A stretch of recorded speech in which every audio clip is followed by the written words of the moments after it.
जय मसीह सभी को। आप लोग कैसे हैं? आशा करती हूँ आप लोग स्वस्थ और चंगाई के साथ होंगे। आज हम फिर आए हैं आप लोगों के सामने दुआ, प्रार्थना, विनती के साथ। जी हाँ भाइयों बहनों, धन्यवाद करते हैं आप सभी का कि आप हमारे कंटेंट को देखते हैं और हमारे हर विषय को आप सुनते हैं, पसंद करते हैं। और हम ऐसी उम्मीद करते हैं, ऐसी आशा करते हैं कि जो सब्जेक्ट, जो कंटेंट हम आपके लिए लेकर आते हैं, आप उस पर अमल भी करते होंगे। तो धन्यवाद करते हैं। प्रभु यीशु मसीह की आशीष, अनुग्रह, ब्लेसिंग्स सदा सर्वदा आपके ऊपर, आप सभी भाइयों बहनों पर बनी रहे। तो भाइयों बहनों, आज का जो सब्जेक्ट है, आज का जो विषय है, वो इस प्रकार से होने वाला है कि प्रभु यीशु मसीह एकमात्र सच्चा खुदा है, जो सबको मालूम होना चाहिए। और हमारा फ़र्ज़ है, हमारी ड्यूटी है कि सबको बताया जाए कि यीशु मसीह एकमात्र सच्चा खुदा है, जो पृथ्वी और स्वर्ग पर एक ही नाम दिया गया है, आला नाम, सर्वशक्तिमान नाम, सच्चा नाम, जो सब कुछ कर सकता है, जो सबसे बड़ा खुदा है, वो यीशु मसीह है। जो हमें जहन्नुम से, नर्क की आग से बचा सकता है, वो यीशु मसीह है। तो आज का सब्जेक्ट यही है कि सच्चा खुदा सिर्फ प्रभु यीशु मसीह है। तो भाइयों बहनों, हम वचन के द्वारा आज जानेंगे और देखेंगे कि प्रभु यीशु मसीह का वचन हमें क्या सिखाता है और हमें क्या हिदायत देता है। तो हम वचन की तरफ बढ़ेंगे। इस कारण परमेश्वर ने उन्हें उनके मन की अभिलाषाओं के अनुसार अशुद्धता के लिए छोड़ दिया कि वे आपस में अपने शरीरों का अनादर करें, क्योंकि उन्होंने परमेश्वर की सच्चाई को बदलकर झूठ बना डाला और सृष्टि की उपासना की और सृष्टि की उपासना और सेवा की, न कि उस सृजनहार की जो सदा धन्य है। आमीन। आमीन। जी हाँ भाई बहनों, तो इस तरह से ये वचन है जिसमें हमें परमेश्वर का वचन हमें सिखाता है और हमें बताता है, हमें हिदायत देता है। यहाँ पर इस तरह बताया गया है कि वो लोग, इस तरह के लोग आज भी बहुत हैं और उनकी संख्या, उनकी तादाद बहुत ज़्यादा है। आप उनको एथिस्ट में भी कह सकते हैं, अन्य जाति भी कह सकते हैं, जो इस तरह से चलते हैं कि वो परमेश्वर के काम को नहीं मानते हैं, प्रभु यीशु मसीह में पूरा विश्वास नहीं रखते हैं, पूरी तरह से विश्वास नहीं रखते। और ऐसे भी बहुत लोग हैं जो प्रभु यीशु मसीह का अनादर करते हैं। और अनादर किस तरह से करते हैं? क्योंकि वो सृष्टि की उपासना करते हैं। वो सृष्टि को, संसार को, इस कायनात को मानते हैं। जैसे पत्थर को मानना, बुत को मानना, बुत परस्ती करना, और कोई भी ऐसी चीज़, कोई भी ऐसे जानवर को, किसी पशु पक्षी को उसकी मूर्ति बना देना, उसको पूजा करना, उसको मानना, सांपों को मानना, उनको वो देवता की तरह पूजना। तो ये क्या होता है? इससे अनादर होता है सच्चे खुदा का, यीशु मसीह का, जो लोग करते हैं, अनजाने में करते हैं। अनजाने में वो ऐसा काम कर देते हैं क्योंकि उनको नहीं मालूम, और अगर उनको पता भी है तो भी वो जानना नहीं चाहते हैं कि सच्चा खुदा यीशु मसीह है। तो भाई बहनों, इसीलिए परमेश्वर ने, यीशु मसीह ने उन लोगों को छोड़ दिया, क्योंकि उन्होंने अपनी अभिलाषाएं सांसारिक चीज़ों पर रखी, जैसे वचन के द्वारा भी बताया गया था।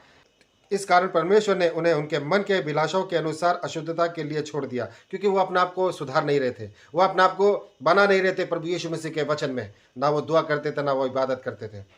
वे आपस में अपने शरीरों का अनादर करें, ये जो वचन में लिखा है, वे आपस में अपने शरीरों का अनादर करें। तो अपने शरीरों का अनादर करते थे, जैसे गलत काम करना, कोई चोरी करना, डकैती करना, लड़ाई करना, झगड़े फसाद करना और व्यभिचार करना। इससे क्या पाप पैदा होता है, पाप उत्पन्न होता है, जो शरीर के द्वारा ऐसा कार्य वो किया करते थे। आज भी ऐसा कार्य बहुत हो रहा है, आज भी इस तरह के काम बहुत हो रहे हैं। मेरे प्यारे भाइयों बहनों, मैं आपसे रिक्वेस्ट करता हूँ, आपसे इंतजार करता हूँ, गुजारिश करता हूँ, आप इस वचन को पढ़ें।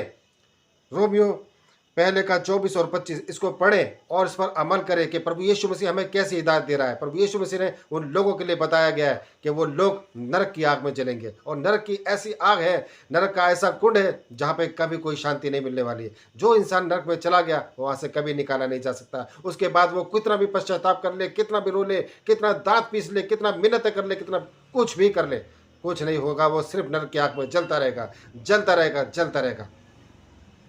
एक आग वो होती है जो धरती पे होती है, एक बार जला के खत्म कर देती है, लेकिन नरक की आग ऐसी है कि भाई बहनों, कि वो जलाती ही रहती है। आप ना खत्म होते हो, ना जिंदा होते हो, सिर्फ जलते रहते हो। और वहां पर सिर्फ चीखे और पुकार है कि हमें बचाओ, हमें बचाओ, हमें बचाओ। बड़े ही प्यार और बड़े स्नेह से भाइयों बहनों, हम आपसे रिक्वेस्ट और करते हैं, इल्तिजा करते हैं, गुहार करते हैं कि आप प्रभु यीशु मसीह पर अपना ईमान लेकर आओ और अपने शारीरिक कार्यों से जो गलत कार्य होते हैं हमसे उनको छोड़ दो और प्रभु यीशु मसीह में अपने हृदय को और अपने मन को लगाओ। प्रार्थना करो, सुबह शाम प्रार्थना करो, प्रार्थना का समय बढ़ाओ। और जिस तरह से आपको प्रभु यीशु मसीह ने आपको शरीर दिया है, आपको चंगाइयाँ दी हैं, आपको बिजनेस, आपको रोजगार दिया है, कमाने खाने का साधन दिया है, आपको ब्लेसिंग्स दी है परिवार के रूप में, माँ बाप के रूप में, बच्चों के रूप में, किसी भी रूप में, उसको समझो कि ये किस तरह से स्थिर है।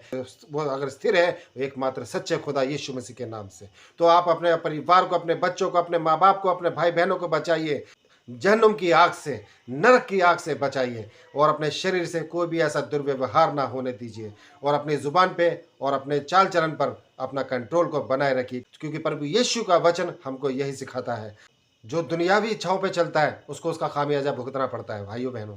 इसलिए आप परमेश्वर की इच्छा पे चलिए, अपने शरीर की नहीं, जो प्रभु यीशु मसीह चाहता है, जो परमेश्वर चाहता है वो कार्य कीजिए और वो आपको पता चलेगा दुआ प्रार्थना करने से कि प्रभु यीशु मसीह आपसे क्या चाहता है, क्योंकि आपको ऐसा विजन मिलने लग जाता है, आपको ऐसी हिदायत मिलने लग जाती है सपन के द्वारा या चलते फिरते काम करते द्वारा। आपका मन करेगा, आपकी इच्छा कहेगी कि हाँ मुझे इस तरह से चलना चाहिए, और वही प्रभु यीशु का विज़न होता है। क्योंकि आप अगर दुआ प्रार्थना में चल रहे हैं तो प्रभु यीशु मसीह आपको विज़न भी देता है।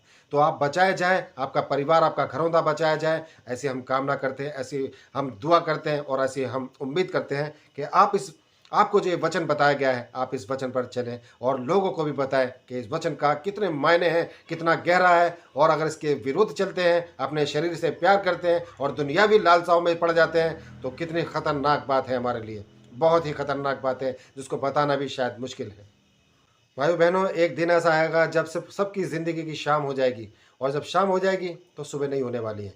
उस शाम होने से पहले, वो रात हो बीत जाने से पहले आप प्रभु यीशु मसीह का अंगीकार कर लीजिए, उसको स्वीकार कर लीजिए, क्योंकि जब न्याय का दिन आएगा तब आपके पास में मौका नहीं होगा और उस वक्त किसी को मौका नहीं दिया जाएगा। क्योंकि अगर आप अभी स्वीकार कर लेते हैं तो न्याय के दिन में आप बचाए जाएंगे। आपको बताया जाएगा कि हाँ इस इंसान ने मेरा अंगीकार किया है, इस इंसान ने मुझे स्वीकार किया है, तो आप बचाए जाओगे। उस वक्त सारा लेखा जोखा आपको देना पड़ेगा, तब आपके पास में बोलने के लिए कुछ होना चाहिए। और नरक की, जहन्नुम की आग से अगर आपको बचना है और आशीष और दान वरदान में आपको बने रहना है तो आपको अंगीकार करना होगा प्रभु यीशु मसीह का। यीशु मसीह सच्चा खुदा है, यीशु मसीह हमें बचाता है, यीशु मसीह हमारी सांसों को चलाता है और यीशु मसीह ही हमें रोज की बरकत और दान वरदान देता है। हमारे परिवार को संभाल कर रोज जो चलता है वो यीशु मसीह है। इस तरह आपको अंगीकार करना है, आप बचाए जाओगे, आपका घराना बचाया जाएगा और आप दान वरदानों से भरते जाओगे और एक अच्छा और आला मुकाम आपको ज़िंदगी की शाम के बाद मिलेगा जो स्वर्ग में है। तो भाई बहनों, हम उम्मीद करते हैं इस वचन के द्वारा, इस कंटेंट के द्वारा आपने कुछ समझा होगा और हम ऐसी आशा करते हैं, ऐसी उम्मीद करते हैं आप इस पर अमल करें। और हम आपसे रिक्वेस्ट करते हैं कि इस वीडियो को, इस कंटेंट को, इस सब्जेक्ट को आप अपने साथियों तक, अपने भाई बहनों तक, रिश्तेदारों तक और अपने जान पहचान वालों तक ज़रूर शेयर करें, ताकि उनका घर, उनका घराना भी बचाया जाए। प्रभु यीशु मसीह सबको हिदायत दे। तो भाई बहनों, आज के लिए बस इतना ही। कल फिर हाजिर होंगे एक नए सब्जेक्ट, नए विषय के साथ। तब तक के लिए आप सभी भाई बहनों को हमारा जय मसीह।